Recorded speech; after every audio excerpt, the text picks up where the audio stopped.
Hello, neighbor. My name is Robert, initials J. Ray, R-A-Y. I purchased the rights to Edgar Ray Killen's life story, who was known as the king of the Ku Klux Klan, from Larry Ellis, the author. This is an audio book of Killer Killen. I will begin by reading the foreword written by me, Robert J. Ray. Then I will read the prologue written by Larry Ellis. The reading will begin.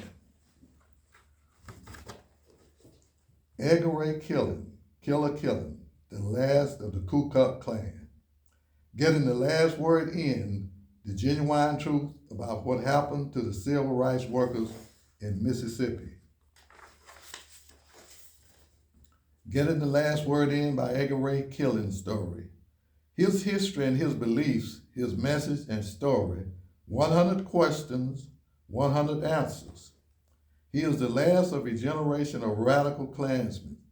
He is sure the king of the Klan nation now, sitting in a maximum security cell up at Potsdam. Once he's gone, the state and nation can begin to heal. He's no better than Hitler or Saddam. He's probably the most hated man alive in the United States. So said by General R.U. Zulu, Pearl, Mississippi. The foreword. Our first encounter I had with Larry Ellis, he called me one morning in 2014, and he wanted to talk to me about a book he had written about Edgar Ray Killen. He shared that he had found my name as president of Mississippi Writers Guild. We talked, and he convinced me that he did indeed have a manuscript about the life of Edgar Ray Killen, who was known as the king of the Ku Klux Klan. I gave him my word that I would help him if I could. He sent me the manuscript and I began to read it, and I was excited about the communication between Larry and Edgar Ray. One, a hard-fighting, brimstone, racist Christian preacher. The other, a soft, simple Christian who didn't hate anyone, even the people who had treated him so cruel while he was in Potsdam prison. It was the kind of book that I could not put down. The prison system had caused Larry to become very ill after so many years of eating the food they served. He told me he probably had only a few months to live. I emailed the manuscript to some of my writer friends to see if they wanted to invest in getting Larry's book into print. But even though I received positive feedback, no one wanted to invest in a book about Edgar Ray Killen because they did not know what reaction it was going to have on the people of Mississippi who are named in the book. Larry was very soft-spoken but very persuasive. So I, a black man, committed to buy the rights to Edgar Ray Killen's life story with the only pictures of Edgar Ray and his family on the planet. During the months I was trying to get the manuscript to a publisher, Larry's counsel was progressing. I was really trying to get the book published before Larry died. The feedback I received from some publishers was that the book was too controversial, or I will not give Edgar Ray Killen a platform to spew his hatred and racism. Larry and I agreed that genuine truth about Edgar Ray Killen, whom everyone in Mississippi knew as the king of the KKK, had to get out. I promised Larry I would see to his book getting published if I had to pay out of my own pocket. In November 2014, I met with Larry and his family at the Waffle House in Hattiesburg, Mississippi, and paid him the money for all the rights to the Edgar Ray Killen story. He was happy and animated. His father and mother and his other family members treated me warm and neighborly. I looked them all in the eye and asked them, were they comfortable with me buying the rights to Larry's book? And they all agreed that Larry wanted me to have it because he did not trust any white people to follow through with getting the Edgar Ray Killen story to the public. I called a month later to tell Larry we were getting close to publishing the book. That's when his son Jeremy informed me that Larry had died 2 weeks before Christmas. I was sad and a little piece of me died with Larry. I thought to myself, what a waste of talent. But it wasn't cancer that killed Larry. It was all those years in the Mississippi prison system that killed Larry. And for what? Writing a few bad checks to get drugs? That's all I have to share, and I'm anxious to move on. Okay, the prologue, written by Larry Ellis. Do you have a death wish for yourself or just for me? I am a prison writer. My office is an 8-foot by 10-foot cell. I am a habitual criminal and a professional at prison survival. If I write your story, no matter how it ends, I'll be hated either by all the blacks or all the whites. Your story is of racism, and this is the Mississippi State prison we live in. Black gangsters and your own Aryan Nation brothers stay in conflict already. I was lecturing him, and I was pissed off about how he manipulated my life and how he seemed not to bother him that I was angry. I was an old-timer, a convict with decades of prison behind me. He was a new man, an 84-year-old that was put into my home, and he had not minded his own business. I continued, attempting to educate him to the rules of our environment and to establish the basic understanding between us for any future business. This, unfortunately, is my home, and you come into it and violated me tremendously. It was hard for me to fuss at him. He looked so old, sitting in his wheelchair in t-shirt and boxers. Long, ugly scars covered his legs. I could not but help but to feel extreme pity for him. I knew he lived in the prison's worst cell with only minimum privileges. I knew he was hated. He was alone and in pain. Everything about him looked worn out, except his eyes. He was a new man, and with the dead eyes would come later. His eyes were still very alive. Mr. Killen, you have no idea what you are asking me to do. He replied convincingly with confidence, assuring and tempting as many apples off any tree. His communication skills were of professional quality. Do you have any idea of how positively writing this book could affect your future, especially if you do it as good as you did on your last book? I know a lot of you that you may not get out in a year. Just my Aryan family will buy 100,000 copies of it. Don't you need money? Don't you want to do what is Christian and American? Mr. Killen, I'm already doing what's right and living as a Christian. There's much more to what you asked than me just saying I would write your story. That I pay expenses for having research done, for pads to write on, pens, and for mailing costs. For it to be done properly, it would mean that I stop my present project and then dedicate 6 months to a year of my life to your story. You told me you were broke. For a reader of your story to even comprehend a book like this, one written from prison by another prisoner, they would need to know about how prison really is here in Mississippi. Not a fantasy, melodramatic TV or movie portrayal of prison.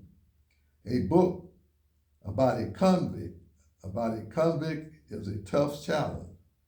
To find an agent, an editor, and publisher is a separate undertaking. For your book to succeed would make it a phenomenon in that respect alone. It would have to be a one of a kind for sure. You would have to understand that I would be neutral toward your feelings toward racial issues. I can't be affiliated with participating of any kind. Son, he addressed me. I read the book you wrote about Emil Lupert, Echoes of Justice. You can write my book like that. I tell you things that the news media and prosecutor never got me to say or admit to. I'll tell about terrorist acts going on now. I should tell you about corrupt politicians, not dealing with the CIA and FBI, and so much more. As crazy as it sounds, it's not a race issue with me. I'll prove that. You're a hardcore convict. Please write my hardcore story, the authorized story of Edgar Ray Killen. Like they say, I'm filled with venomous hatred, and I am. but it ain't for no niggers at all. Remember, this is a very famous case, he persisted. I'm not agreeing to write it, Mr. Killen, but if I did, it would have to explain things in a way that I see them. My viewpoint is that of a convict, and a reader would need to comprehend where I'm coming from. I can't spend time on flowery phrases and grammatical lies. I write something on scraps of paper, on the backside of state memos, and use 3-inch prison security flex pens to write with. I have no dictionary, no thesaurus, or computer. I write old school, pen and paper. Usually I write on my floor or rack, the only desktop surface available. How many people do you think want to read a convict story, one written by another veteran of institutional living? I do not know how the free worlds think of that or act. If it's like on TV, even my dialect is different. I can write what you say. It is your story. I can dedicate the time, the effort, and maybe even the finances to the project and see it to completion. Excuse me. I am responsible enough to do it with the purpose of seeing a respectable closure come to the issues involved and to help the victims and legitimize the state's history. I see all involved in it as victims. It's a bad scar on the South. All these things that I spoke of to him were how I was and how I had to be.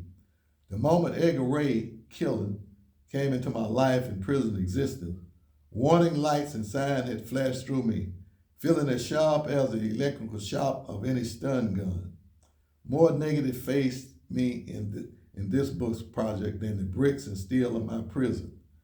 My odds of completing it were at least those on equal with Papillion in his own prison challenges.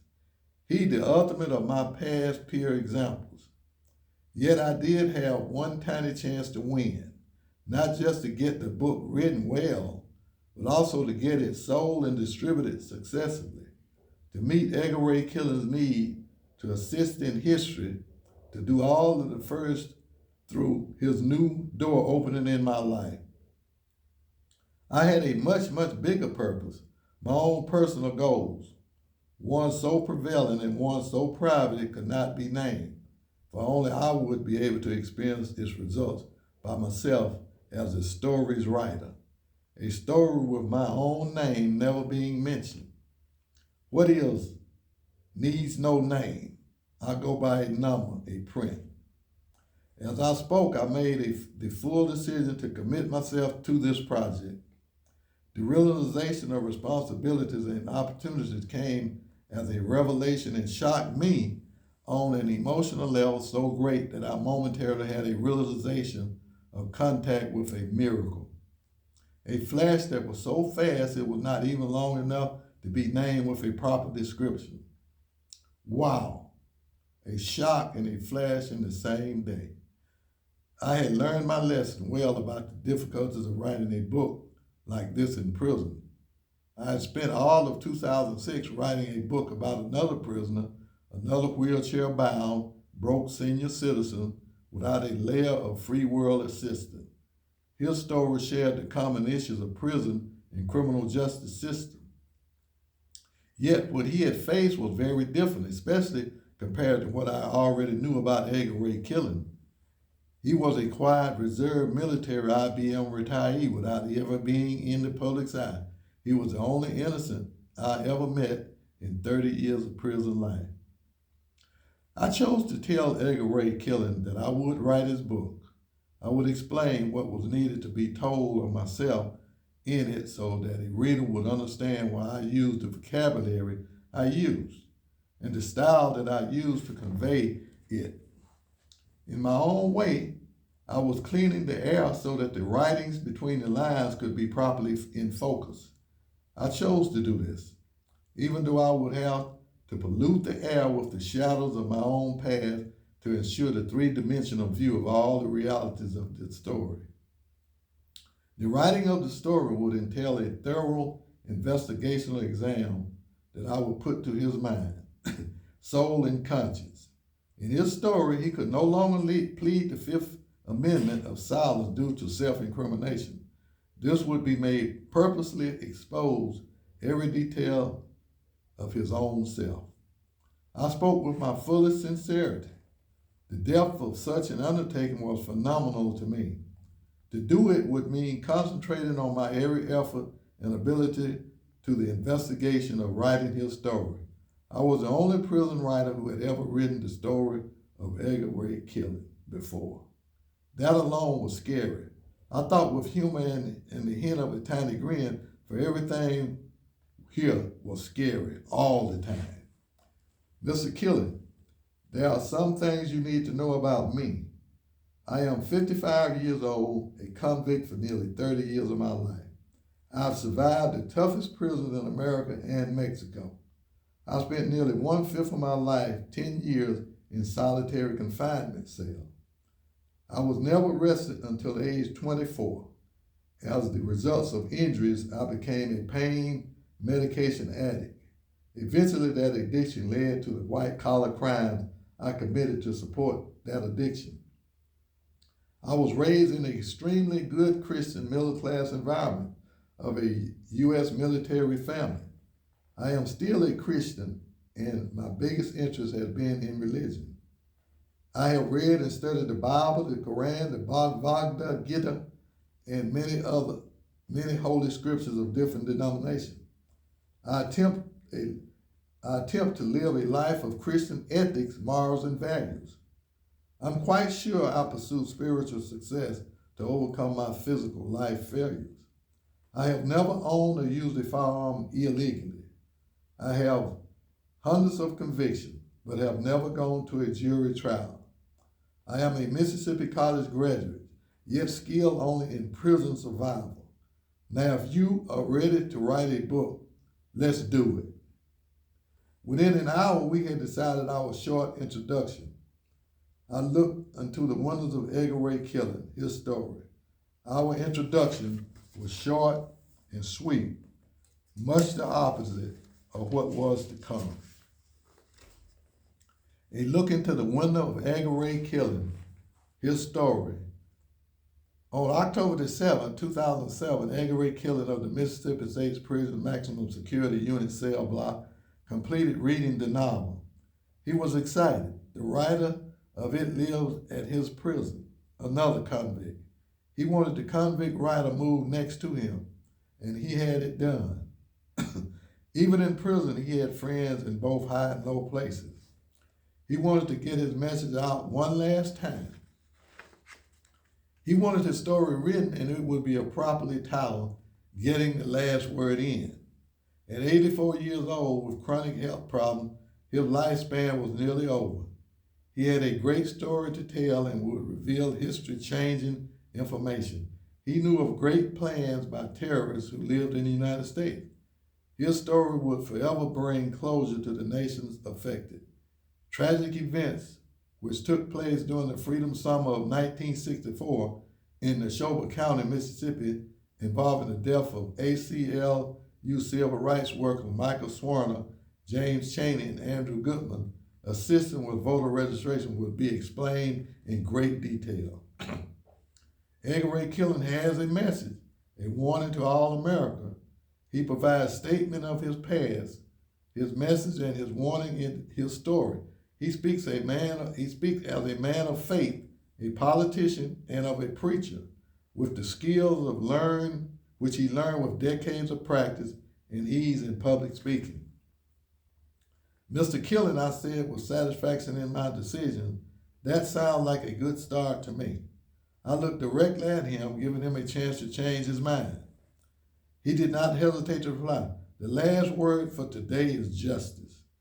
I smiled, knowing justice to me meant proof of his innocence or guilt. There was 40 years of open cuts involved, and I would be the surgeon to sew the last stitch of the pains of generation. My words would be my needle and thread.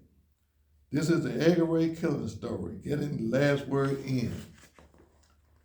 not to be published before August 31st, 2009, by Edgar Ray Killen's stipulation due to his pending appeal. Chapter 1. Pack up, old school, hollered the young prison guard as he hurried through his early morning routine. Count, you are on this morning's transfer list and out of here in 15 minutes. His voice trailed behind him. I got up from my prison rack and put on my state-issue bifocal glasses, the only light in the cell coming off the fluorescent greenish hue of the night glow hands of my 7-year-old $7 watch. I looked at my self-drawn calendar, October the 17th, 2007. I couldn't help but laugh. With all those sevens, the years had not been awful fun to me. Maybe my luck was changing. Suspended by a rubber band hanging from my small hygienic shelf, my watch indicated that it was 4 after 4 in the morning. I acted as if I was 30 years younger and hurriedly brushed my teeth and washed my face. As I bent over the stainless steel sink, the common 3 quick tinkling sound could be heard, and I could feel the vibration on my hands that rested on the rims of the sink. I tapped my sink 3 times in response to the next overcell neighbor's call, Prison Morris code. A quick good morning to you. I'm packing up. Man said I was out of here. I whispered into the vent which connected our cell. Yeah, I heard him, old school. I'm glad you're leaving this dump. I'll just be 28 behind you. I'll come look you up when I get back on the compound. His voice reflected both his happiness for me and the sadness of having nearly a month left to serve in the hole. Stay out of trouble, bro, I replied while still in the morning total darkness, talking to a sink vent. I realized how crazy I must look and was glad that my actions weren't observed by others. Though it film could probably be one of the funniest home videos on the internet. I washed my face and looked up into the mirror, seeing only darkness. I laughed at myself, starting another one of those days that I now call normal. Finally released from the hole, I sighed with release. I was getting out of the maximum security cell that I have lived in for the past 112 days. I had been placed in solitary confinement cell as punishment for my involvement in stemming from an incident of my being assaulted at 3 a.m. one morning as I slept. 3 young gang members had been paid a quarter ounce of pot, less than $50 in value, to beat me and convince me to drop a complaint against one of my Unit K-9 officers. During the assault, 2 of the young attackers were hurt when my medium-sized master lock, which they found in a sock next to me, attacked them in my self-defense. The other man ran off. I was the only witness, but had been so afraid I had closed my eyes when it happened, and my memory is bad. Fifth Amendment if it went to court. But now it was my time to go. I'd been well punished and was ready to go. I felt sure I would return to the same dorm I had left from. It had been my prison home for the last 3 years. The prison unit I lived in was a medical housing unit designed for prisoners with medical or psychological disabilities. Many would agree that I fit both categories and that I was in need of treatment of both medical and psychological disabilities. I've claimed it for years, but no one listened. Maybe I'd only whispered, can't remember, and my hearing, like most of my other senses, was debilitated with age. This segregated housing, 1-man maximum security cell I lived in had no TV, radio, books, or anything to help pass the time. Visitation, phone calls, and canteen purchases were all under the toughest maximum security restrictions. I'd seen worse, but was glad to be getting out. I dressed quickly and began the process of packing my state issue and meagers, but irreplaceable personal property. This hurried preparation was a process that had been much repeated during my many years of incarceration. Within minutes, I had my personal net-style laundry bag, which served as my luggage, filled. My plastic mattress was rolled up like a double-sized sleeping bag. I had sewn handmade straps, both laundry bags, and made a belt-like strap to put around the mattress. I had fashioned my luggage so that I could kneel between the two laundry bags, put the straps over my shoulder, and then stand. This would leave my right hand to hold my cane and my left hand to carry my mattress. By repetition, I had learned the best way to do this whole routine while being handcuffed behind my back and shackled on my ankles. I'd like to see Houdini try this act of contortion.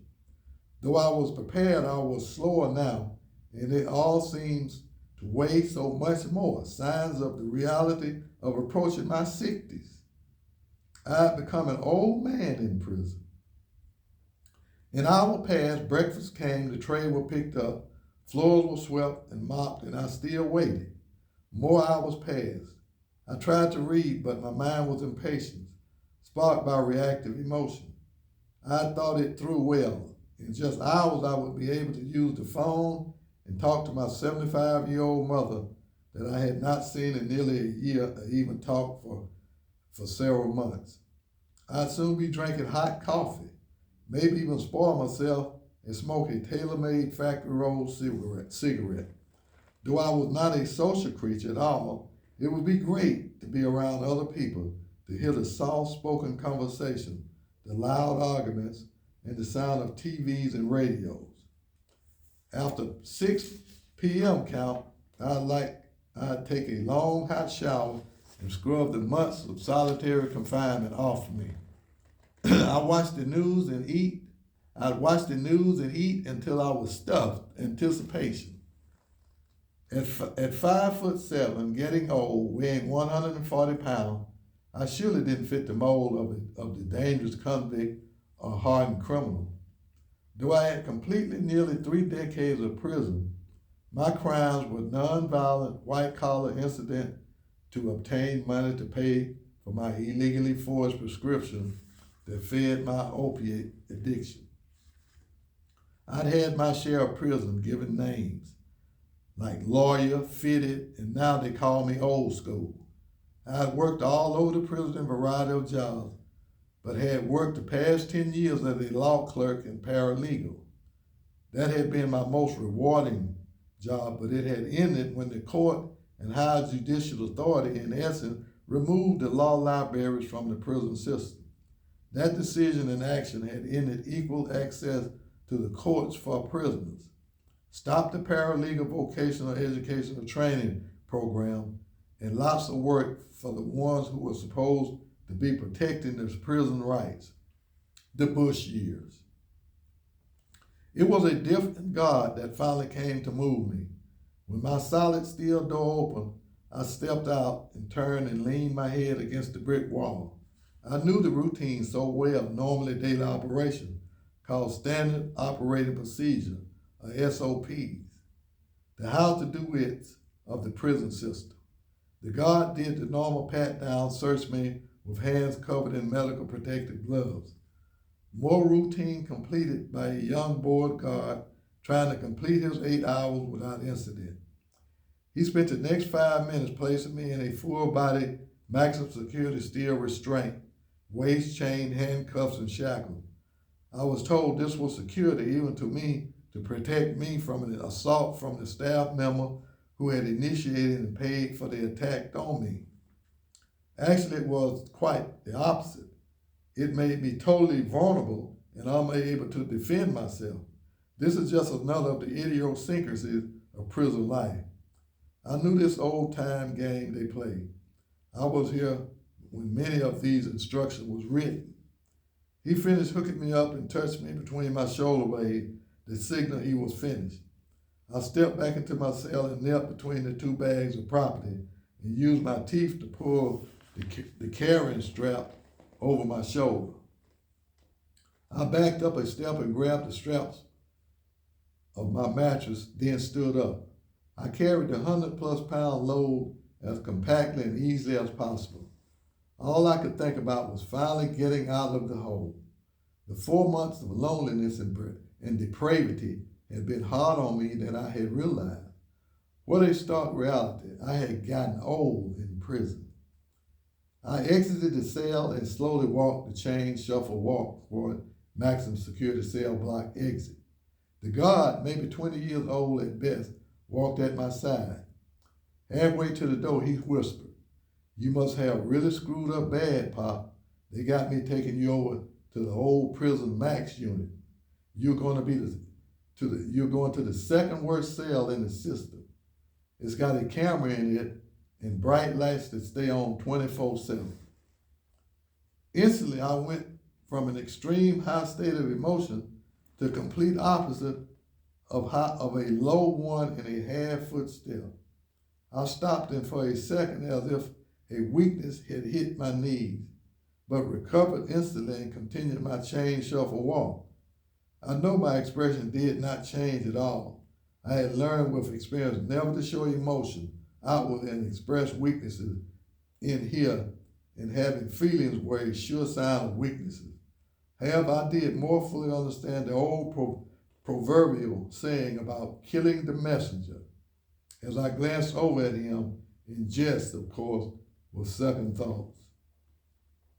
I replied with a sigh, "I guess if that's the plan, all I can do is comply, right, boss man?"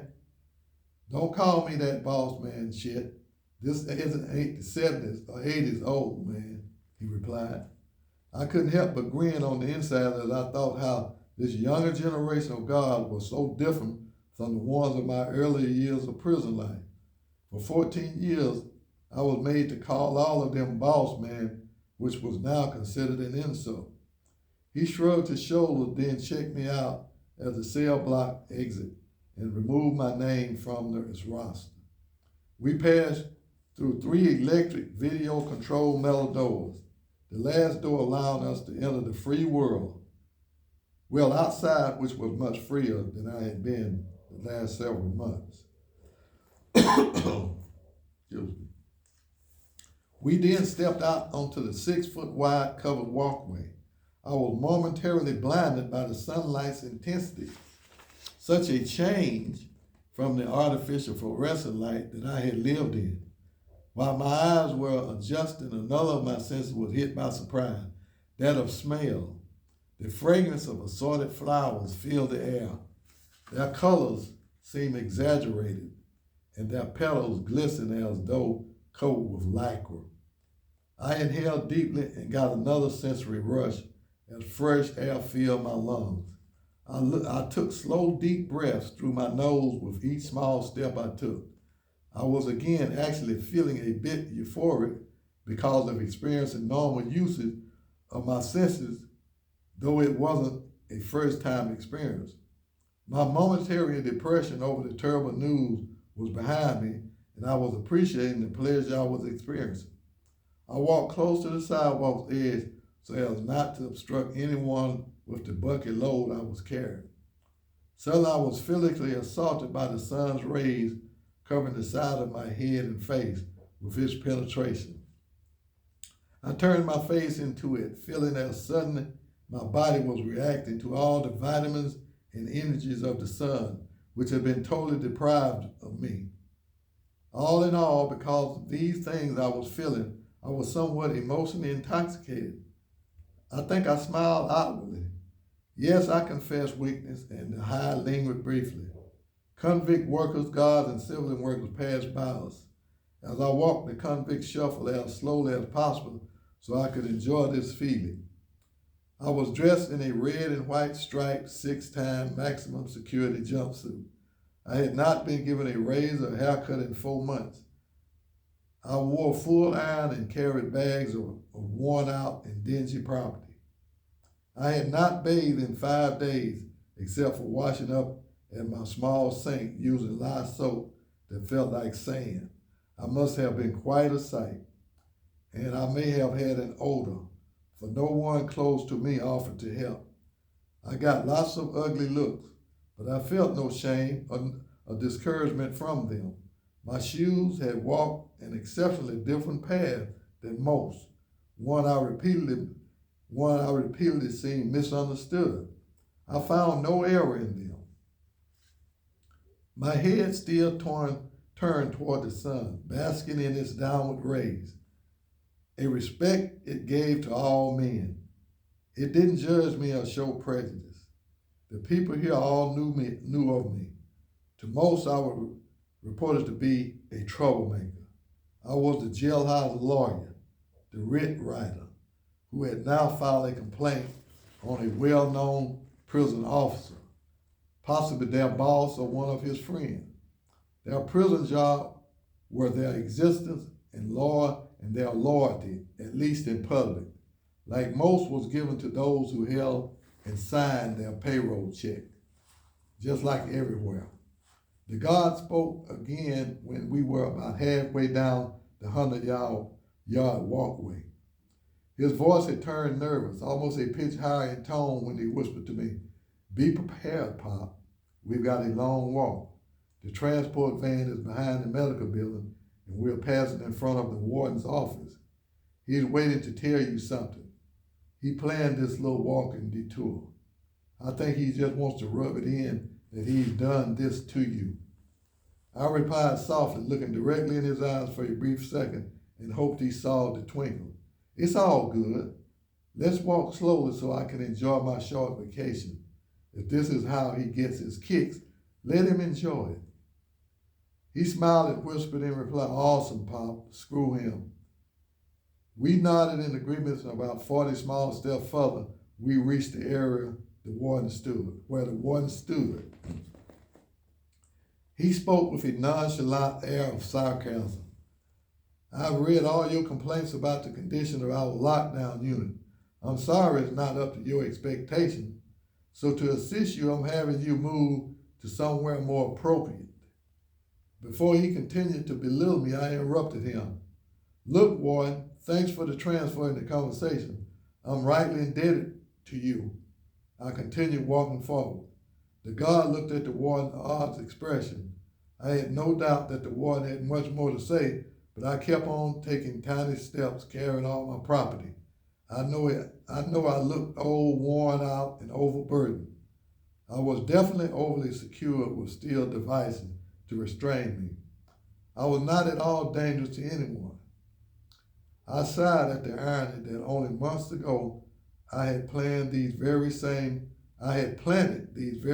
flower beds that I now walk past. Then as now, I had also been no threat to anyone, even using shovels, hoes, and other gardening tools, doing the green thumb thing. My only pay, the exercise and right to enjoy the rays of the sun. 20 minutes later, I was dropped off at the door to the maximum unit at the old part of the prison.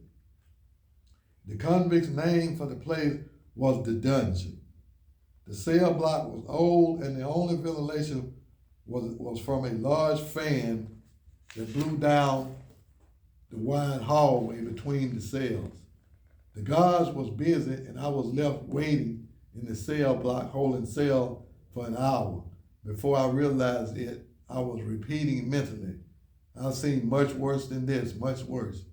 It was my long-used chant to get myself through tough times. Some chanted the Hare Krishna, some did rosaries. I had seen the toughest of prison treatment available and went through them full speed ahead. But I'd been a young warrior then. Now I was just an old soldier. My only weapon was my pen, and the ink seldom lasted past a prison mailroom where it was shredded and recycled into toilet paper. The warden had once told me about how he would use my complaints to whop his big southern backside. That wasn't the term he used, but the message is the same. Being a convict was, in some ways, confusing at times. Using myself as an example, I was a well-trained law clerk, college graduate, and had taken paralegal courses at 2 different state prisons. For years, I was assigned as a paralegal, helping other inmates with any type of legal needs. I had completed hundreds of appeals and criminal convictions, civil actions, divorces, and other motions to state and federal court. I had learned the law out of necessity, for myself at first and then for my job. Because a lot of my work for other convicts was complaints and grievances against prison staff. I got blamed by the officers. I was often punished with retaliatory treatment. I got used to it, or rather I was prepared for it if it came. On many occasions, the messenger was the one to be punished. Finally, I was taken to my cell, new cell, number 12, maximum security, solitary confinement, segregation. All modern name, but it was still what it had been called for centuries, the hole. The guards removed my security hardware. I walked into the dungeon and steel barred doors slammed behind me. I dropped the mattress and then lowered myself until I was kneeling on the floor between the two property bags. I carefully slipped the thin string straps off my shoulder. I leaned forward, resting against the wall, and took several deep breaths, relieved to be free of the burdens of moving. I was okay, but slow in getting up. I looked around at my new home and it was filthy. Peeling paint, rust, dirt, and grime covered the walls, floors, and metal rack. The smell of rust, urine, and mold added to its deplorable condition. The prison system normal for a home sweet home. I sat on the edge of the rack, resting and thinking. This was my adjustment time to accept the things I could not change and do my best to change the ones that I could. Again, as I had done so many times before, I pulled my normal routine for revitalization by getting on my knees and praying. My boss advocated Psalm 23. 20 minutes later, I started a routine of cleaning the cell from top to bottom, but not inside and out, as the saying goes. No outs here. The terrible smell of a prison, crowded with people, urine, sweat, and body odor were all present. Heat and humidity dampness caused the cement and steel cell to have the same feeling as that of a closed-up cave. After a soap and suds scrubbing repeatedly daily, my cell would smell better and be clean enough to eat off the floor. I had several ways to deodorize it, clean from my years in the system. Learned from my years in the system. I filled a Coke bottle with the shaving from a Dial soap bar, shaving from fourth of a stick of tropical scented deodorant, and a few ounces of cocoa butter, skin lotion, and hot water. I would then use this concoction as a room deodorizer, furnish polisher, and wall cleaner. I would end up with a cosmetic scented room smell rather than a cell odor. I was raised by a mother who trained us in cleanliness. She must have enjoyed her task because she sang, whistled, and hummed while she worked. I remember calling the germs the yucky guys. I remember her calling the germs the yucky guys. I'm talking to myself as I work, but I am sure she is still singing. To exhibit my highly developed social skill, I turned toward the camera watching me and smiled. I was covered with dirt and soap from my cleaning, combined with sweat and from the heat of the 4 high-intensity bulbs just inches above my head. I felt as grubby as I'm sure I looked, dressed in my worn-out boxer shorts, covered in filth, and having 4 months of hair growth. I couldn't laugh, but kept smiling at the camera and to me an unknown face, which I was sure was always watching me. Finally, with my work completed, I washed, shaved, and cut my hair in my make-do sink tub. I continued my mediocre talent of acting using the attitude of being on a reality show, like the ones on TV, though all of it was for the singular viewing of one God. I waved and winked as I changed into fresh, clean boxers. Here I was performing on an adult channel, but not by choice. My God was a peeping Tom, a legal voyeur, and I did my best to show him a side of myself I could not see. Chapter 2. As I made a foul swipe over my stainless steel sink, looking into my matching stainless steel mirror that was scarred by a swastika and name scraped into its surface, I felt the familiar vibration and heard the tink, tink, tink signaling a call. Wow, human contact twice in one day. I tapped 3 times, glad to have someone who could and would communicate, because many prisoners didn't. The sound of a voice quickly followed my taps coming through the vent and joined our cells, our telephone. Actually, I guess this was the first true cell phone. How you doing over there, neighbor? I heard the movement, so I figured you were up. The dialect was a southern one, clear words filled with expression. I guess the white man, 60s in age, was my non-visual first impression. I moved close to the vent and spoke directly into it. Hi, I just moved in here and have been cleaning up the place. How are you doing over there? I'm told it's the worst cell in the prison. It sounds as though he laughed before responding. It's pretty bad, but no worse than the one you're in, but I'm doing fine. My legs hurt a lot because I've got several pins and metal rods in them. My name is Ray, son. I replied, my name is YD, but most everyone over here call me old school. I'm probably too old for you to call me son. I'm 55 years old. Well, I'm 84, just about old enough to call everyone his son. And I already know who you are and a whole lot about you. I read your book you wrote called Echoes of Injustice about Emil Lupert. I have a copy of the manuscript over here, and I know you got him out of prison and got a lot of his money back to him. I was slow and cautious in replying. I had never met this man before, and he had a copy of a book which I had not been sold publicly. I had only produced and mailed out the original and 2 copies of it, and had been very protective and secret in doing so. Choosing my words carefully, I replied, Ray, you were misinformed. I wrote the book, but Emil got out when his sentence ended, and he is still in a battle to get his money back from the caretaker family who ruined him financially and framed him to cover up their crime. He's one of my 3 friends, and I got a 15-page letter from him last night.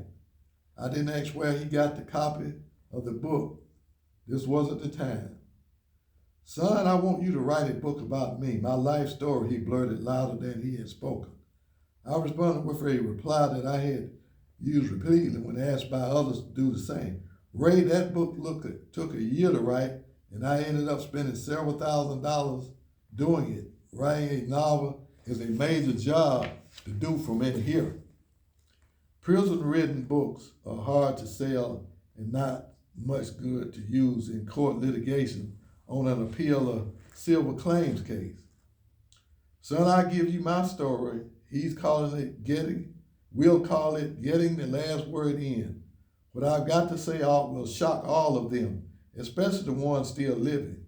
I came up with the title mainly because I'm 84 years old, with a lot still to say, and a book will allow me to get the last say-so to the public and to the world before it's too late. His voice had changed to despondence and desperation. All you have to do is tell my story like you told his. I know you're good at writing, and I like where you're coming from. You could get rich off a book about me. I have a big fan club and lots of supporters. Even those who oppose me would buy the book just to keep up with me. I know you heard a lot about me, millions of people have. I'm Ray Killen. Edgar Ray Killen. Many call me the last king of the clan. You could have a New York Times bestseller if you wrote my story. I'm the only one left who is still living and the only one who knows the whole truth. I'll tell you all about it. As I listened, I wiped over my rack and my scented cloth and thought about all that I could remember of him. I knew about him as much as any Mississippian could. I read a lot about several trials he and the other men in charge had gone through years ago. I lived in a prison dormitory with one of those who had been convicted in the same case that Ray was. I had seen what was on TV news and read what had been on my Daily Coast newspaper. There was a little doubt that he was well known. I did know that he had a large following and members and believers in the Aryan philosophies he preached. He was honored and looked up by the white supremacist group in our prison compound. Too many coincidences were adding up to a sum that I didn't much care for. He knew who I was. He had a copy of my book that I had not given to anyone, and he seemed to have expected me to arrive. His speech to sell me on writing his book was not spur of the moment. All of my self-preservation signals were alarm. I had to be extremely cautious in dealing with him, and one of my primary rules was that I didn't ever get involved in racial, discriminatory, or gang-affiliated situations. He was the epitome of them both.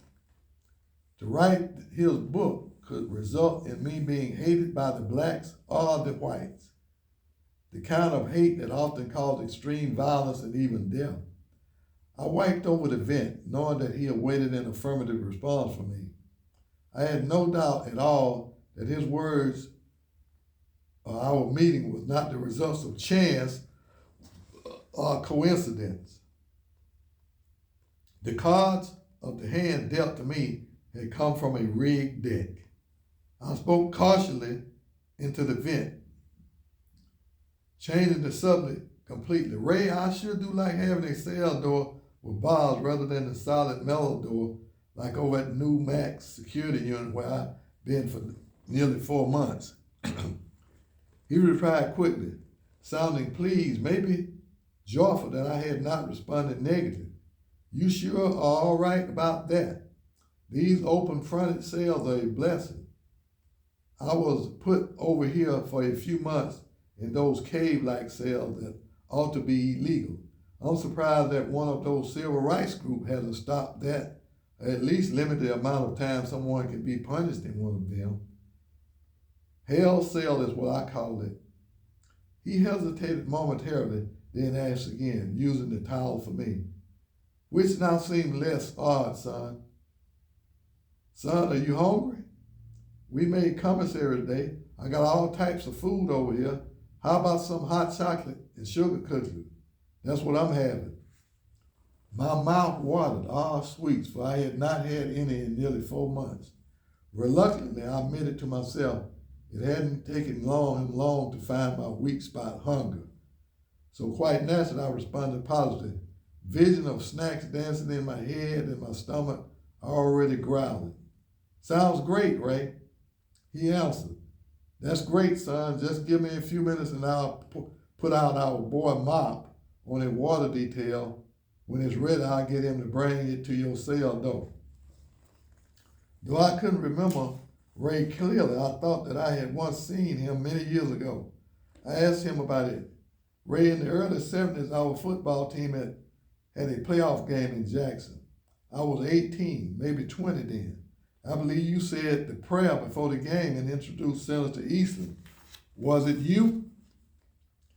There was obvious pride in his voice as he responded.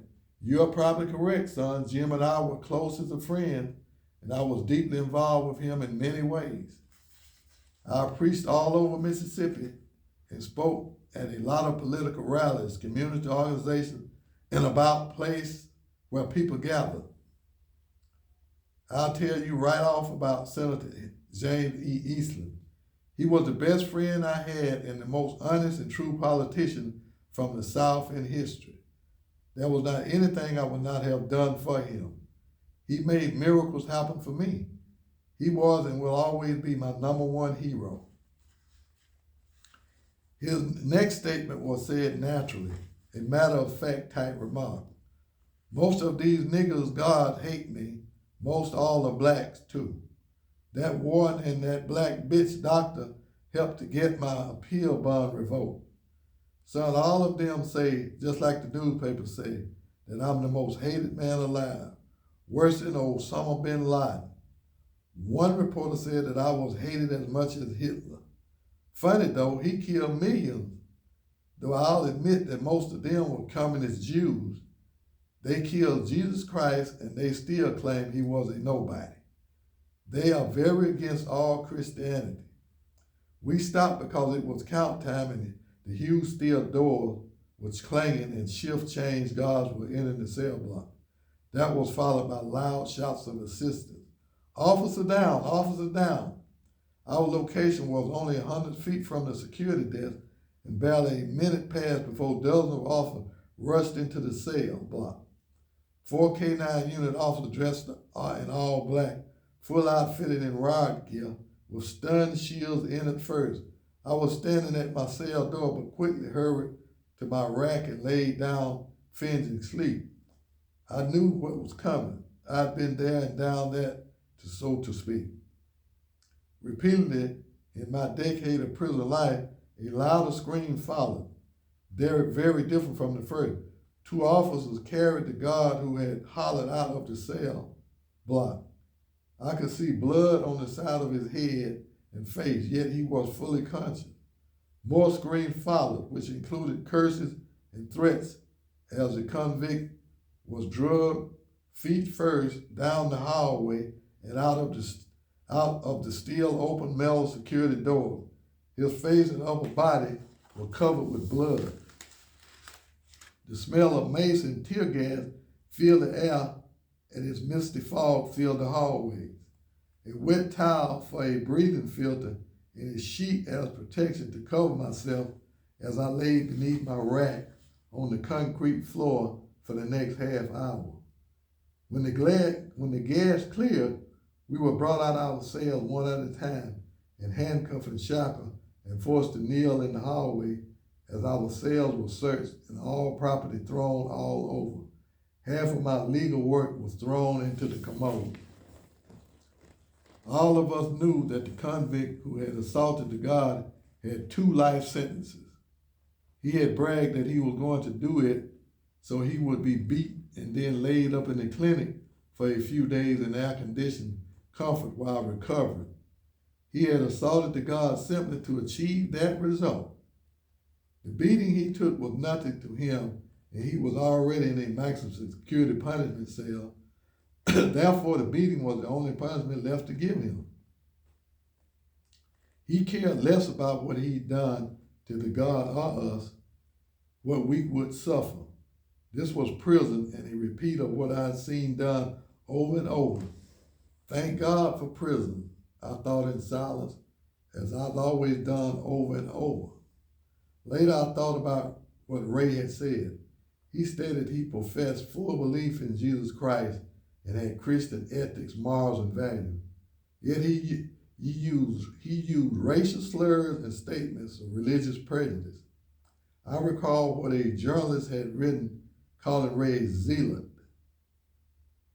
one who is in extreme fanatic in religious and political belief. Ray's words were building a profile already which seemed to fit such a description. Ian was after the 8 p.m. count before we talked again. We were both at the front of our cells, our face against steel bars, seeing only a small portion of each other, though not only feet apart. He spoke confidently. They got me listed as being in administrative protective custody. It's their excuse for being able to keep me locked down like this. The fat Jew assistant warned, and if I was out on the regular compound in population, that I'd had several of the black gang trying to kill me. Said that whoever got me would be a hero with a reputation for his lifetime. I told him I wasn't a bit afraid of them or no one else. But I have hundreds of Aryan brothers that would make sure none of the niggas ever got close to me. He replied to that saying I was right and that he didn't need no riot because of me. He's right on that part. Stupid Jew. Yes, son, I've got that type of support here, even worldwide. I've got the best wife in the world and a son-in-law who is like a son to me. The boy would do anything for me. I got a lot of other true Caucasian white Christians out there. He hesitated briefly, took a deep breath and continued, the problem is I'm flat broke. Now, we spent our last saving on an appeal lawyer, our last $25,000. I had to sell part of our property to get that. That lawyer thief ripped me off and ended up in an alcohol and drug rehab somewhere. I'm money broke, but so rich with good memories. I've had a long, great life. He quit talking when the guards came through counting. He had not even mentioned the two severely injured men of the events which witnessed earlier today. He was so nonchalant about prison life or the situation others dealt with, such as the violence that had happened. I wondered why. Even after seeing thousands injured, it still affected me sorrowfully. When the guard exited the cell block, he continued, anyhow, I ended up stuck like this, living in a wheelchair in the most solitary punishment cell in the state, possibly the nation. I'm totally under control of niggers who hate me and don't know nothing about me. I'm not allowed regular contact visits and only get one 10-minute phone call a week, if I'm lucky. My canteen privileges are the max security, limited list. Son, it really ain't because of the niggers that I'm treated so bad. Most of them can't or don't read and only know what they saw on television. It's all propaganda distributed by the communist Jews who own most of the American news media. Jews who buy and support our failed and corrupt Mississippi judicial system. They shut me down and punished me for exposing how they use the war, the ACLU, and prison to make money. That's all it is to them, money, and as always, they think nothing of making it off the suffering and losses of others. Remember, they killed Jesus Christ and spent over 2,000 years boasting of it and have continued their war against Christianity and decency. They are scum and have already taken prayers out of the school, had the 10 Commandments removed from the courthouse, and they want to see In God We Trust removed from our currency and everywhere else. They want the U.S. flag removed so it don't offend the communists and the haters of America. We got a country full of blacks turning out and pimping young white girls, raping them and getting them pregnant and leaving them high and dry on welfare like they do their own kind. Prison and overpacked with drug addicts and mentally ill who ought not to be in there. Kids are dying in a war for oil, children to go hungry and poorly educated, and old folks go without proper medical coverage and social scrutiny. The economy of suffering, and it will get worse, much worse and very soon. Guess who is getting even richer? Yep, the Jews, and they'll strip America until they own it. Damn Jesus killers, unrepentant, thieving, killing liars. Again, he took a deep breath, then continued. Now back to what I was saying. They've been real bad to me in here, and it's getting a lot worse. The worst one is that black bitch captain. Never knew her before this, and her first words to me were that she hated me. She's a publicly out of the closet lesbian, son. She brags about it.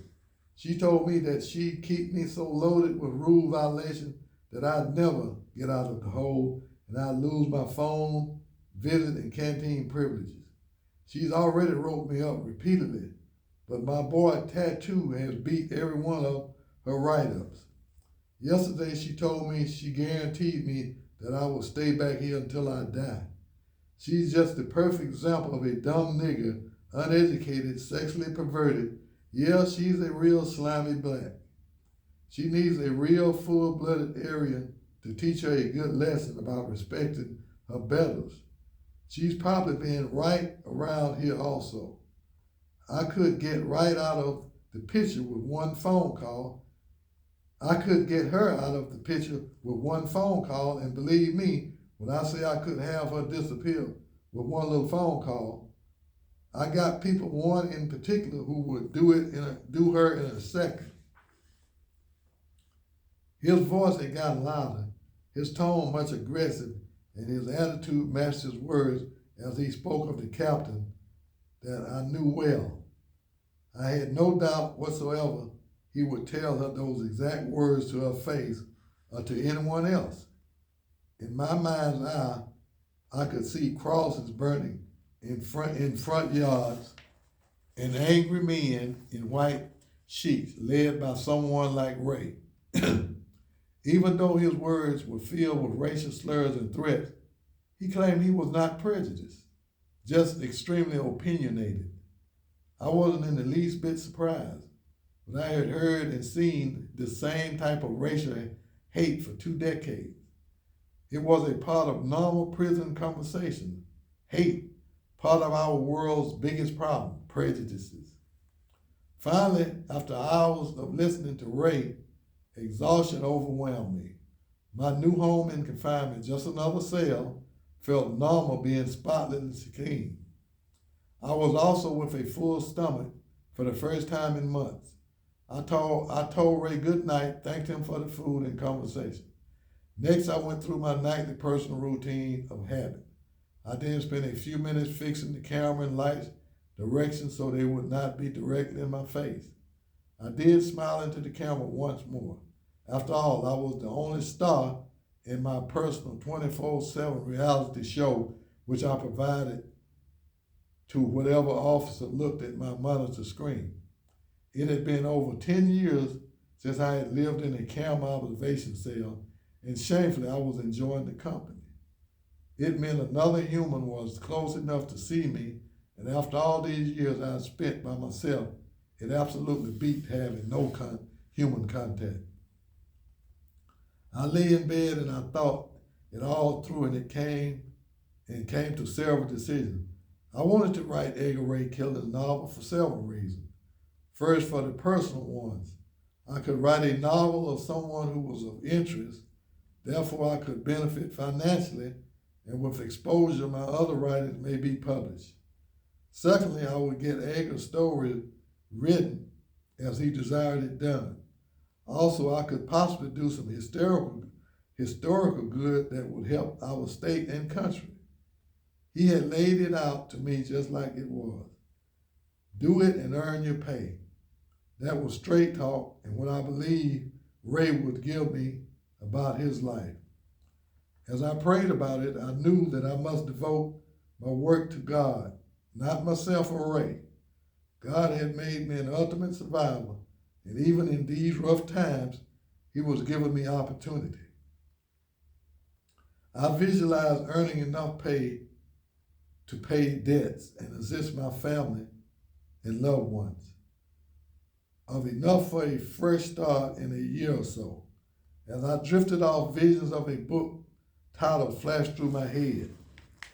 I awoke about 4:30 a.m., went through the toiletries and cleansed my cell by the same light on as a 5 a.m. arrival. Moments later, the medication nurse was escorted into the cell block doing her early morning medication distribution. Both the employees were black, neither much older than 20. I knew that many of these young people were on their first full-time job of fulfilling college accreditation courses of on-the-job internship program for careers in our enforcement of criminal justice. I had met many who were repulsed by the conditions of exposure to such depravities. Many would try to bring positive changes and would ruin by exposure.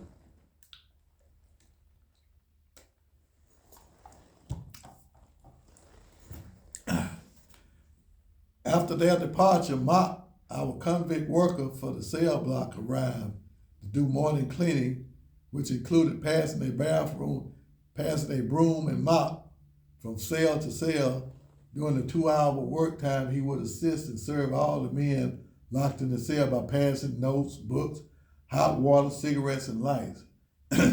He was a skilled convict and did all the favors for others without the guards stopping, suspecting, or catching him. To pass items from cell to cell was not allowed, but was essential in lockdown housing. If a trustee was assigned to such a job and wouldn't assist the men in the cells, he would be run off on his first day on the job. Still, all of it was nothing more than another normal day in prison solitary confinement existence. Within a minute, Mop came and began wiping the outside of my door. I hurried him. He continued to wipe the bars and turned his head away from the guards, then spoke. Old school, Mr. Ray done got me getting old quick to heat you and him both cups of coffee. Said he needed to rap with you for about 2 hours. Sounds desperate. He wants you to have your tablet so he can write you some stuff down and pass that pad back and forth. No words, man. They got the overhead speaker fixed so that they can listen to all Ray says. Mop and I had long history, and I replied, good plan. Why so long on the hot water? You getting old? He laughed and knelt as if to clean the bottom bars. I lay down on my side, just inches away from his face, separated only by inches of steel bars. Mop began to speak. I could barely hear him, so I cut my hand behind my ear. Hear how it went down. I seen it. About 5 days ago, the assistant warden come to see Killen about a bunch of complaints his old lady been calling into the commissioner's office in Jackson. Killen went rapping and caught the warden with his rap. He bad, old school. Old man got tongue so smooth, he pulled everybody he talked to. Be like the hummer, hypnotize the nigga. I don't look him in his eyes. He tells Warden sometime about one of your books and that he needed you over here for a month to help on his life story. Old Warden said, right, oh sure. We know you and you ain't nothing but a troublemaker. He asked the old man, you want what written jailhouse lawyer? Killen tell him he dropped complaint if you land in cell 12. Bam, man. Then I see you coming in. I know old dad had the power. You gonna get him out? You gonna get him, old school? Don't know what you talking about, Mop, I replied. Without missing a beat, Mop continued.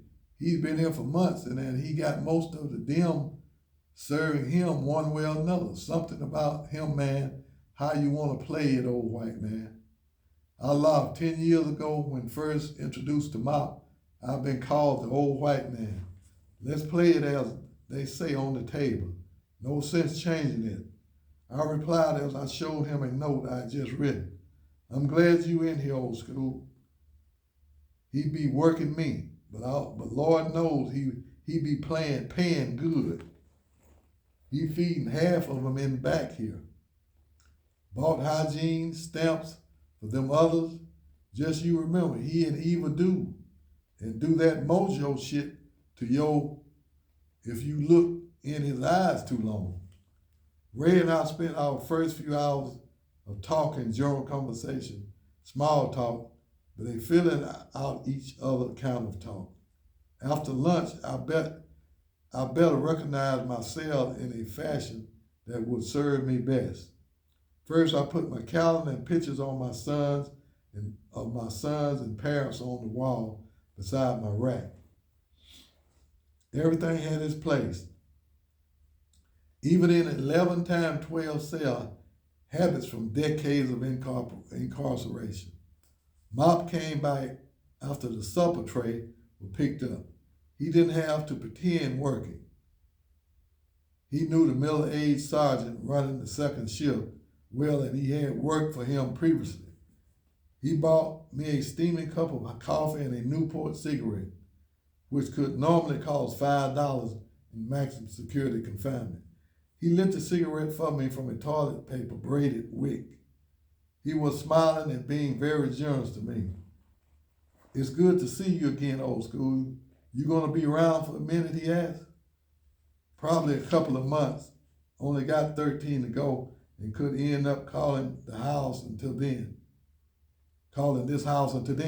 He answered as I expected, always being the businessman. Bones, he's down in 13. He's serving backer in 400s. Got 2 younger ones coming out of Rankin County with life sentences. They'll be serving greens, nothing bigger than a quarter. Old school, he be wanting you to do his book real bad. He ought to write it though. All the paper he been sent out 4-5 kites a day and gets 10 or 15. Most come from the big white dude, what's called War Daddy. He be the #1 Aryan on the compound. I asked Mop if he wanted a cup of coffee. He replied, gonna pick it up at breakfast. That okay with you? I nodded affirmatively. Ray called to him, Mop, if you get us 3 hot cups of water, we'll eat these Oreos and drink hot chocolate. There was no doubt that Ray had found both Mop and me in my weaknesses. I was sweet too. With my cup sitting on the bar of my door, bowl of Oreos in my hand and mouth, I listened to Ray's words attentively for the next hour. His skill of verbal communication was outstanding. His skills were amazing. Though I could see little of him physically except for his hands and the side of his face, I could see that he was into every word with facial and hand movement in concert with his speech. 50 years of preaching, public speaking, and politicking, skill all rolled into one. I hardly spoke, but felt that he was sure enough attempting to convince me of all he spoke. It was easy to see his leadership skills in action. I could already see how difficult it would be for someone to oppose him. He told me right off, there are things about all of my stuff that people ought to know. Right off, they should understand that I follow the exact politics of true Southern white Christians. I grew up with the generation of Strong, Thurman, Senator James, Eastland, and Stennis. Most of them are dead and gone, but Senator Trent Lott got some good ideas for a young fellow. All that stuff you hear about Ku Klux Klan is lies. The Klan was started in 1865 by Southern veterans of the Confederate Army. All of it was a private social club where men could discuss the problems of the South. It was only back in Dad's generation and his era. It's what all these politicians stood up for. It started in Pulaski, Tennessee. Men, leaders of community, taking care of their own. When the law, crooked police from the North wouldn't. Ray wasn't an expert storyteller. As he spoke, I had written several questions for him. One line of question for requesting detail left out of his story. When he paused talking for a brief moment, I passed the question to him inside of a Reader's Digest. My toss of the magazine landed it in front of his cell door. I told him in writing that I needed full answers to each of the questions and that I wanted written answers. The first one was a must answer to fulfill my curiosity. It was about me. It was more about me than about Ray. We had not discussed it verbally. How did you obtain a copy of my novel, Echoes of Injustice? I knew it might be hours before I received reply. Certainly Ray spoke through my vent, not tapping as was normal. It seemed as though it was just continuing our last conversation. Son, I really need your help to get my final message out. It's the most important sermon I'll ever preach. My book, These Jews Finally Got Me Locked Away, and of course they, out of their nature, want me to suffer before they kill me. just like they killed Jesus Christ. They figured the niggas would kill me, but I ain't afraid of no man. Our attorney general knew I could expose proof of his homosexuality. They got all of my money, yet they have not silenced me or stopped my crusade to help all the good Aryan Christians. I listened until he became silent. At 10:25 p.m., the cell block officer came to my cell and asked me if I wanted a shower. I was next to the last man to shower. Ray would be the last. Since 3 p.m., the guard had made sure each of the other 18 men showered.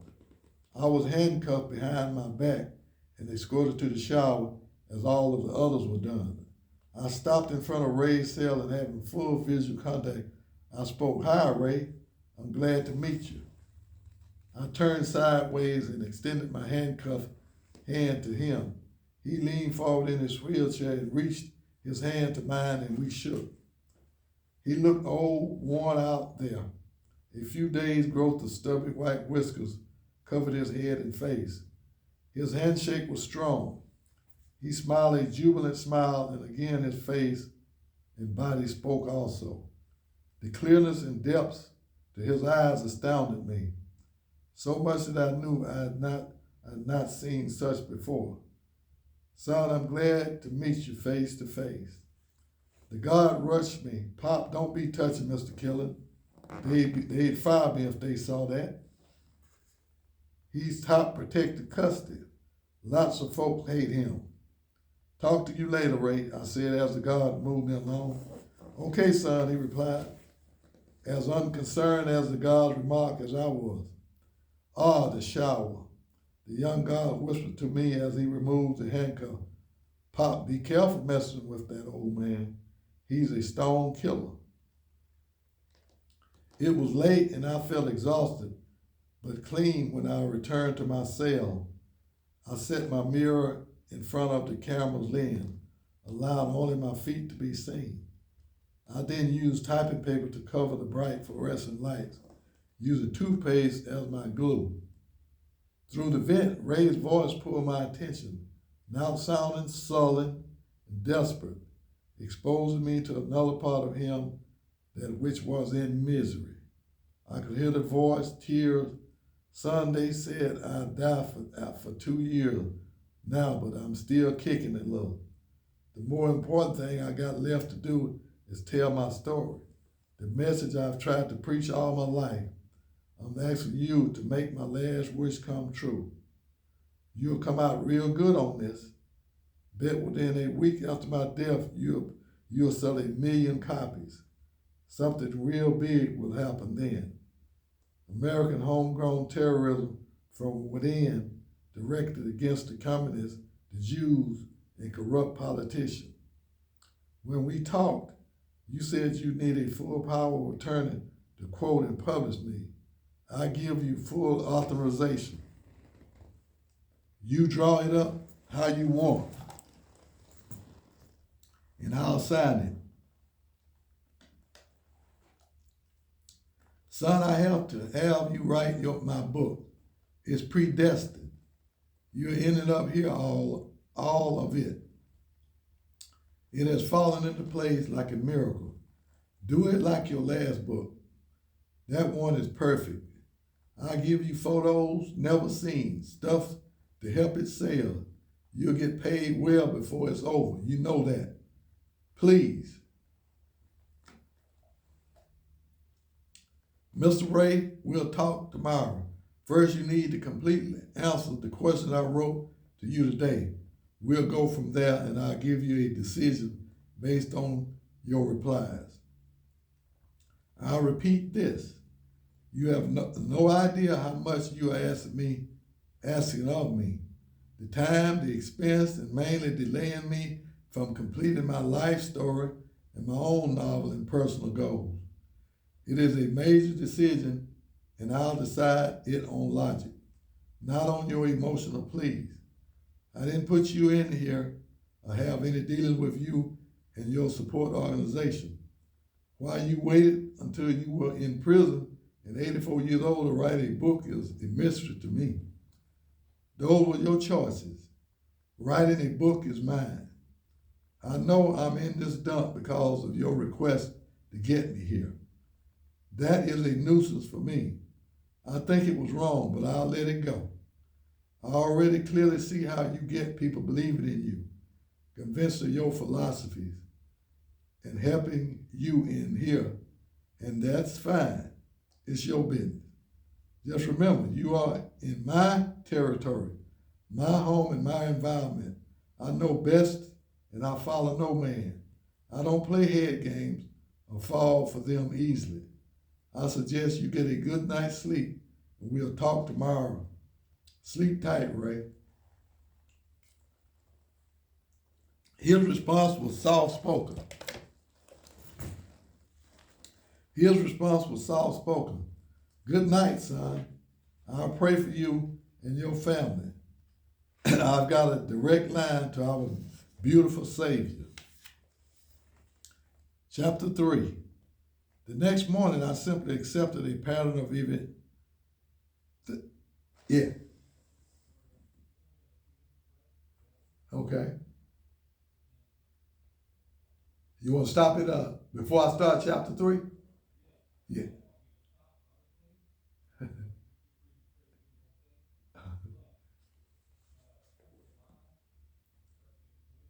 Yes. Yeah.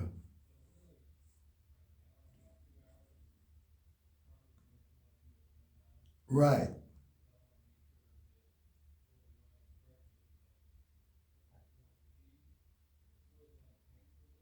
Right. Okay. That's good. That's what I had planned on, about 2 hours.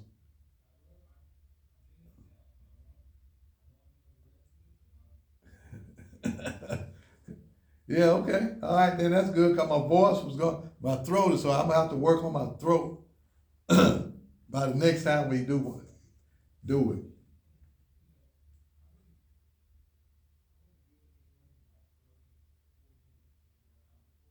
Right,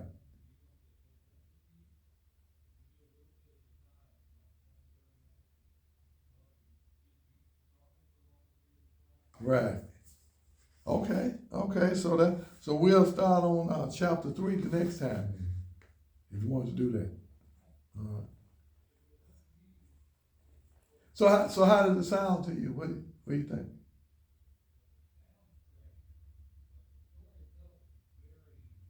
Intriguing, huh?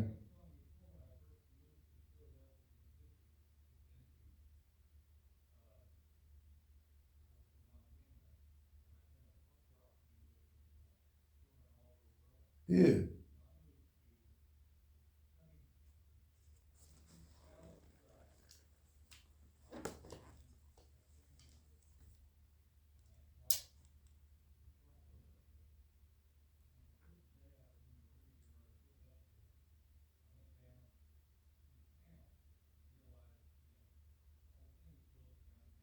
right,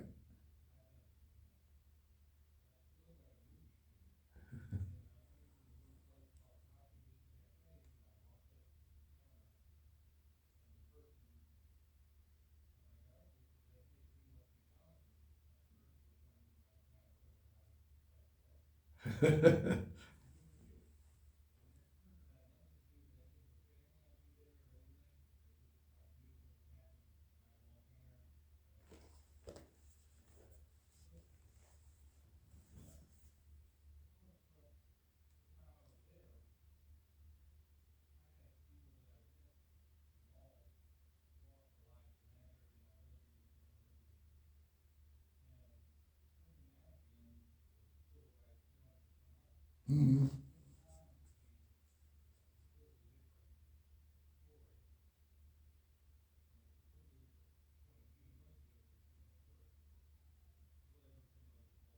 yes.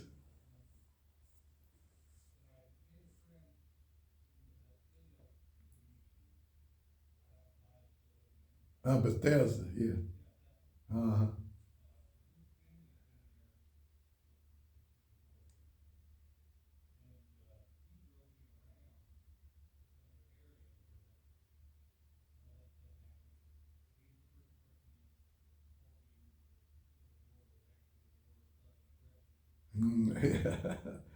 uh,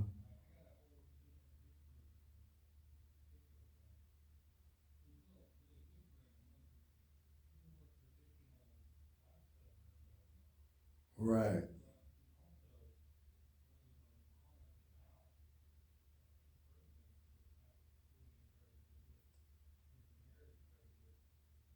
Yeah, that's why most of them have is inherited prejudice at this time.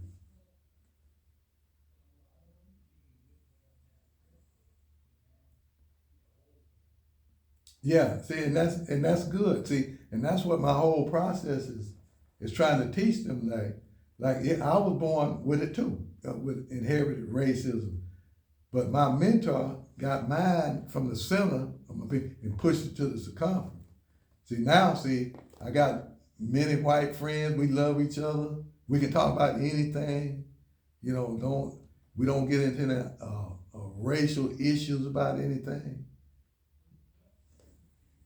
Mm.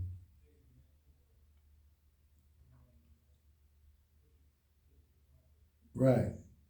Yeah, he was Ron Conwell. I'm a professional counselor and trainer of counselors, and I got a counseling therapy franchise, which I used out at the prison for 11 years. And when I was in treatment with him, he said, Rob, why don't you try become a counselor because there's no black counselors in your race of people have a lot of addictions and stuff, and you could fix that. So I thought about it. I said, well, I'm from Mississippi. I said, I was, I kind of hate white people to a certain extent, and I got a lot of racist attitude. And I told him about the Mississippi burning thing, the three civil rights workers and stuff. And he said, don't worry, I'll take care of that. And I was trying, hey, you'll take care of it. How in the hell you gonna take care of that? I was thinking to myself. But by the by, he did. I got in treatment, and he began to show me that it's not rational to hate people. That messes your life and happiness up of living. It say you don't go through life, you know, with a stream of love and wisdom if you trying to hate on other people and other races. And over a period of time, he got it out of me. I pushed it all to the side, and now I don't hate any race of people. I only hate the evil and falsity that people do. But the racism thing is gone, pushed to the side, and that's what I did with a lot of other people with this process. I got their racism and pushed it to the circumference, and it's not the center. So most people in Mississippi, their racism is right in the center. See?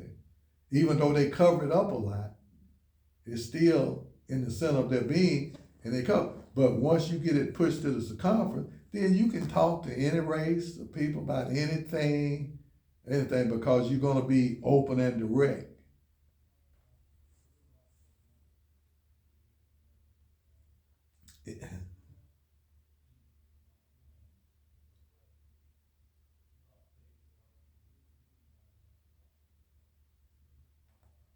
Oh yeah,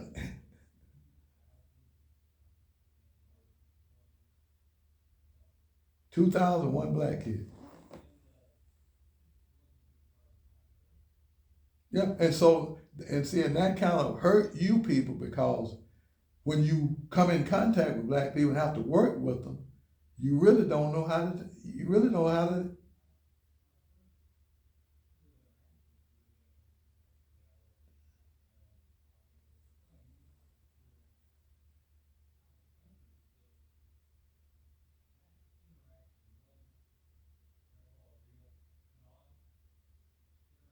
Right.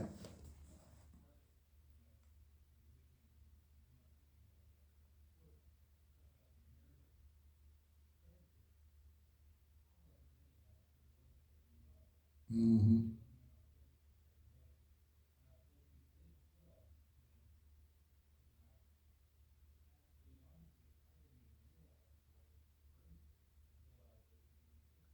Yeah, you see, yeah, that's exactly what I'm saying.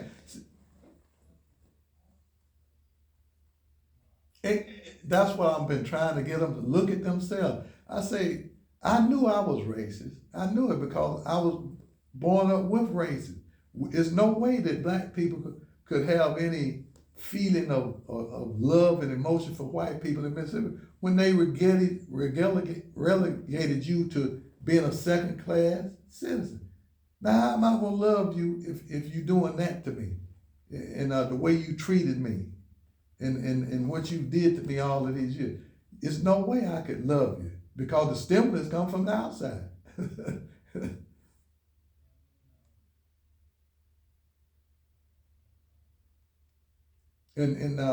So that's the same way it is with a lot of the white kids that grew up listening to racist talk when they with their families and friends and no blacks around, but then when they get out with blacks, then they really don't know how to behave with the blacks and interrelate with them.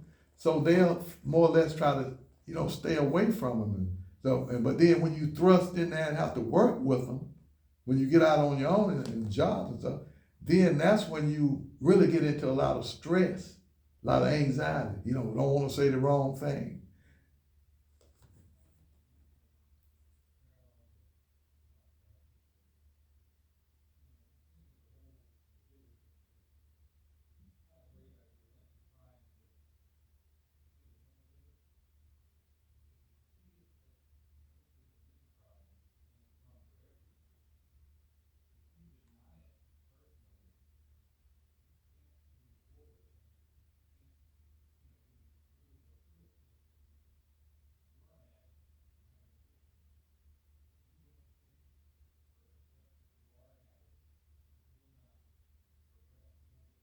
That's that's exactly what my mentor taught us to let the addicts know. Say until you accept these things, that you admit you're an addict, then you accept that you're an addict, and then you ask for help. Then you can begin to get away, push it to the circumference of your being. Like the police department down in Marie, they racist. They can't help but to be racist. And I developed a racism prevention and recovery program for police officers. Would have been excellent for them. And then that process then could have brought all other police stations to Maria to get that process, make money for the city and everything.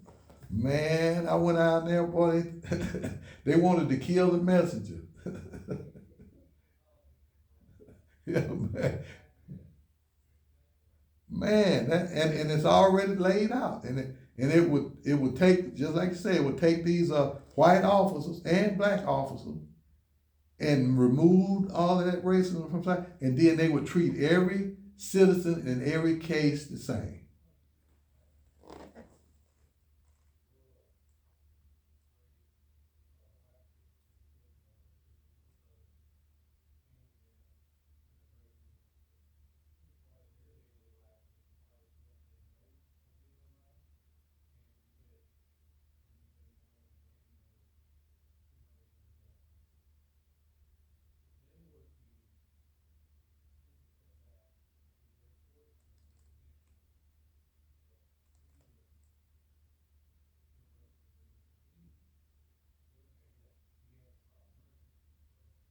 Yeah.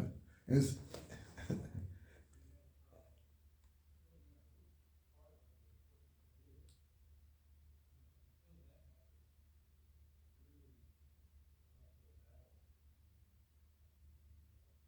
it really is because it's the same way. Jonathan, I tell you, you hit the nail on the head because it was the same way at the prison because I had black and whites in my groups. And when they first come in there, they were all races. But after a year of being in my group, the racism was moved away. Now they say they can get along with any race. And the whites, they admitted, say, yeah, I really didn't think I was racist, Mr. Ray, but as we went through the process, I realized that, yeah, I was racist. I couldn't help but to be racist because I was raised out I was born into it, racism. And the blacks, of course, they were racist because of the way that the white society set it up down here. But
yes, yes, and that is all because of race.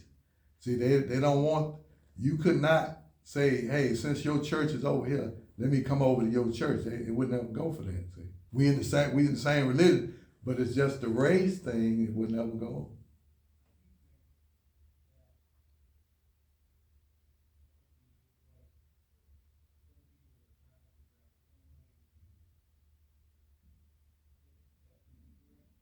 Yeah, and they've tried. And some of the white preachers and blacks have tried that. They've gotten them together and stuff like that. Uh-huh.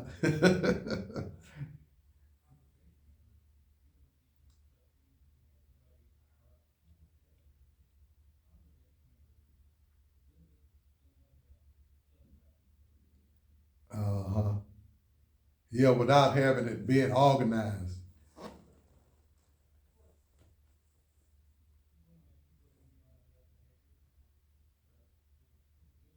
Yeah.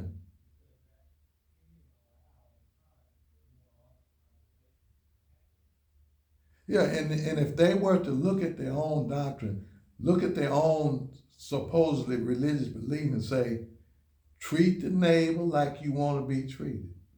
Love the neighbor like you want, like the infinite man, Jesus told you to love the neighbor, love him and love your neighbor, like I love him. If they would do that, the race problem wouldn't be anywhere in it, wouldn't enter into it.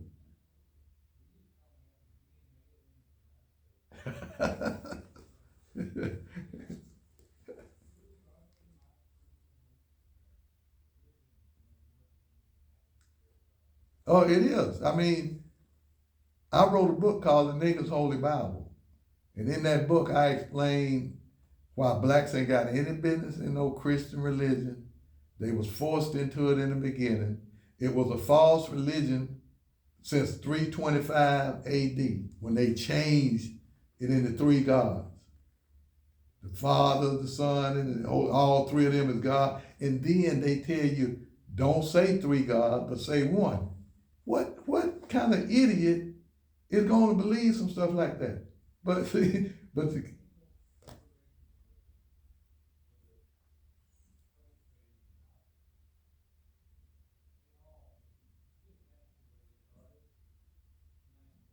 yeah, it is.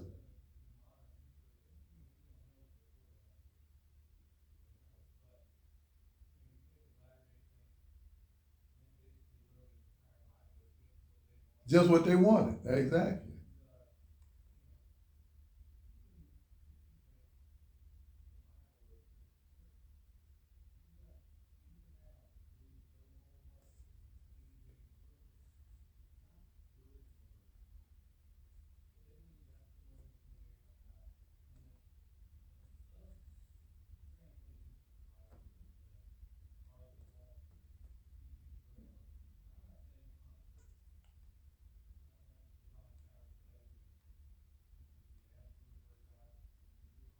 Mm. Well, see, I'm gonna tell you this, but you don't have to never mention it to anybody. Just take yourself. The Christian church has been dead since 1757. That's when the Lord's second coming took place. And it took place through the man Emmanuel Swedenborg. He chose Emmanuel Swedenborg to bring about his second coming. And all the writers of Emmanuel Swedenborg is the Lord's new church in the world. That's one they're supposed to be. That's one everybody's supposed to be in now. But they are so dug into this Christianity stuff, you can't get it out of them. And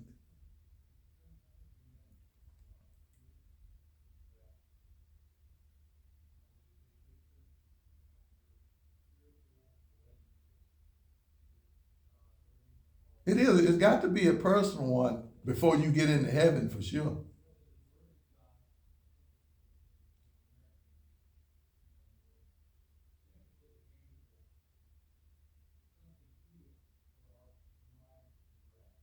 Yeah, yeah, yeah. It was. It was nature.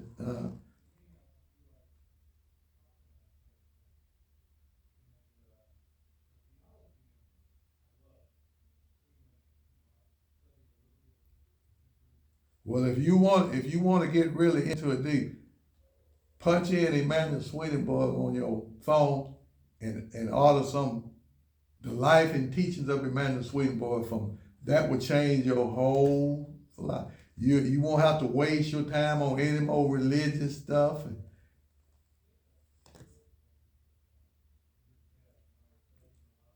Yeah.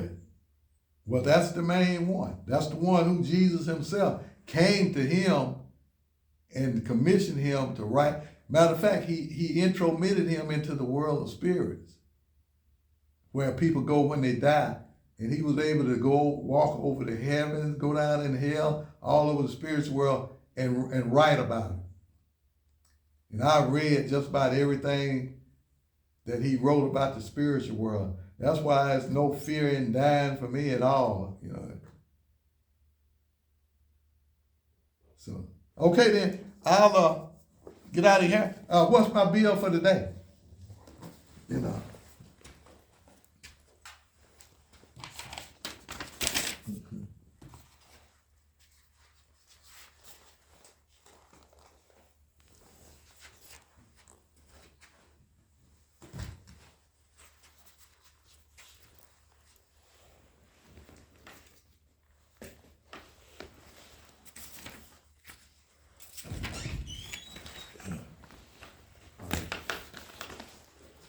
Let me cut this off. I told, pretty sure I told Aaron that I'd do 25 an hour.